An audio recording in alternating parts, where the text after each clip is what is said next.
close. Selanjutnya kita akan beralih ke pertanyaan untuk calon wakil presiden nomor urut 2, Bapak Gibran Rakabuming Raka. Tenang. Untuk itu kita akan persilakan panelis Bapak Suharnomo untuk mengambil undian subtema kelima dalam FISPO.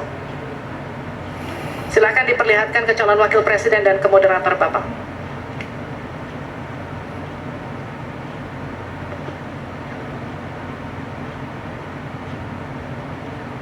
Infrastruktur, Pak Tauhid Ahmad. Kami undang untuk mengundi huruf A, B, atau C. C.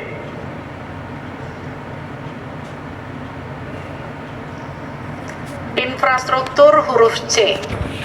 Masih tersegel Bapak.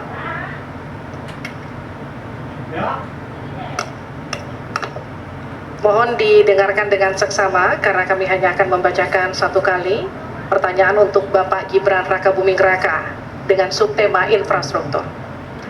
Dalam 5 tahun biaya infrastruktur pada proyek strategis nasional sebesar 2.385 triliun rupiah dari APBN. Sementara untuk infrastruktur sosial seperti sanitasi dan air bersih masih memprihatinkan. Pertanyaannya, bagaimana strategi paslon untuk memastikan penyediaan infrastruktur sosial tanpa membebani keuangan daerah? Waktu Anda untuk menjawab 2 menit, kita akan mulai ketika Anda berbicara. Silakan. Baik, terima kasih. Jika kita bicara masalah sanitasi dan air bersih, ini nanti nyambung ke masalah stunting. Untuk masalah sanitasi, ini perlu kolaborasi banyak pihak. Misalnya apa yang sudah saya lakukan di Solo. Kita membangun IPAL komunal di perumahan padat penduduk. Ini penting sekali. Lalu untuk kebutuhan air bersih, kita juga bekerja sama dengan kabupaten sekitar, misalnya dengan Wonogiri, Klaten, untuk mendapatkan air bersih. Kita juga sekarang sudah ada proyek strategis nasional membangun beberapa bendungan dan embung. Ini nanti juga penting untuk meneruskan program pengairan nasional yang nanti berguna untuk pengadaan air bersih dan juga untuk mengairi sawah. Ke depan, masalah sanitasi dan air bersih ini penting sekali karena kami dari paslon nomor 2 ingin menyiapkan generasi-generasi emas yang sehat dan pintar. Kalau kita mengintervensi masalah stunting, kita juga harus mengintervensi tempat tinggalnya juga. Kita tidak bisa hanya memberikan gizi tambahan untuk ibu hamil dan lain-lain, tapi kita tidak menyentuh rumah tinggalnya. Jadi ini harus dikerjakan secara paralel. Stunting kita kerjakan, pemenuhan gizi kita kerjakan, sanitasi, drainase, air bersih, kawasan kumuh, ini harus kita selesaikan juga secara paralel. Terima kasih. Masih ada waktu? Cukup, Pak? Cukup. Baik, saya berikan waktu untuk Pak Mahfud untuk menanggapi jawaban dari Pak Gibran. Mas Gibran yang terhormat, tadi itu pertanyaan yang dibaca oleh moderator, bagaimana strategi paslon untuk memastikan penyediaan infrastruktur sosial tanpa membebani keuangan daerah. Kayaknya belum terjawab. Tadi yang dijawab tuh infrastruktur fisik semua tuh.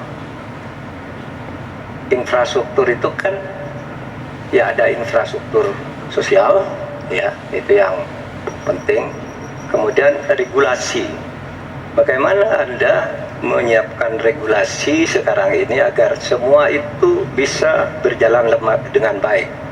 Nah, kalau infrastruktur fisik mungkin sih bisa saja di kota adik dari APBN, APBD gitu ini untuk ini. Tapi masalahnya kita punya problem dengan infrastruktur sosial seperti yang ditanyakan tadi.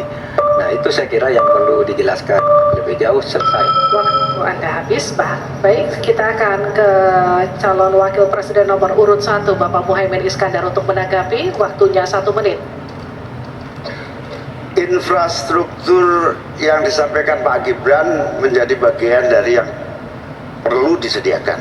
Tapi infrastruktur sosial atau infrastruktur kerakyatan pada dasarnya kita bisa melibatkan semua pihak untuk hadir dan memberikan solusi.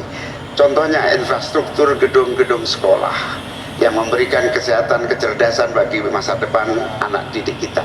Apa yang bisa kita lakukan? Misalnya, kita bebaskan pajak buat seluruh penyelenggara pendidikan supaya fiskalnya terpenuhi, supaya pendidikan bisa terjangkau, sehingga semua bentuk pendidikan, semua bentuk yang berkaitan dengan pencerdasan kehidupan masyarakat kotanya, maka dibebaskan pajaknya. Ini seperti yang sudah dilakukan di Jakarta, yang ini bisa kita tarik ke tingkat nasional. Infrastruktur sosial tercipta dengan pemerintah memberi fasilitas yang memadai.